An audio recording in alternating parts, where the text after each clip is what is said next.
Scientific notation.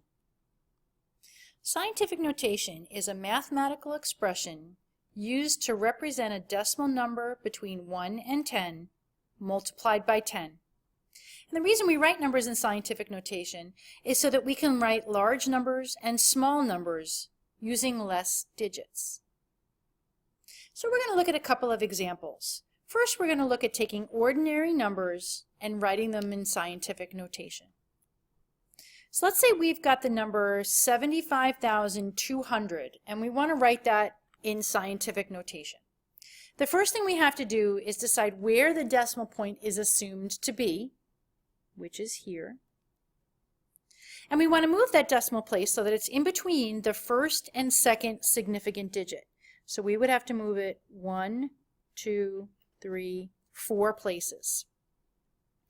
That's going to give us 7.52 times 10 to the fourth. That means we're taking 7.52 and multiplying it by 10 4 times. So let's say we've got 0.0350 and we want to write that number in scientific notation. Well, this time the decimal point is already written for us, but we're going to have to move it so that it's in between the first and second significant digit. So we're going to move the decimal place 1, 2, 3 places, but this time we're going to be moving it towards the right, which means we're going to be dividing by tens.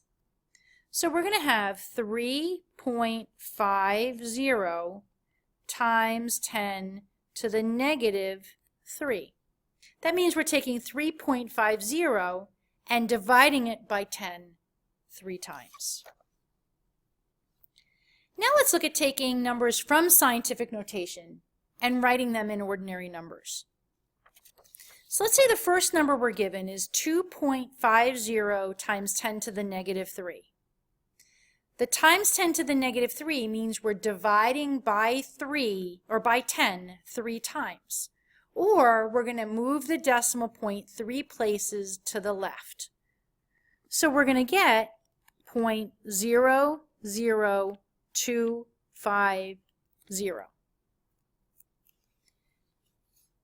If we've got 5.01 times 10 to the fifth, that means we're going to be multiplying by 10 5 times. Or we're going to need to move the decimal point 5 places towards the right. So we're going to get 501, that's 2 places, and we're going to have to add 3 zeros as placeholder zeros. So notice that if an exponent is negative, it means we're going to be moving the decimal point towards the left to make the value a small number. And if our exponent is a positive number, we're going to be moving the decimal place towards the right to make a bigger number.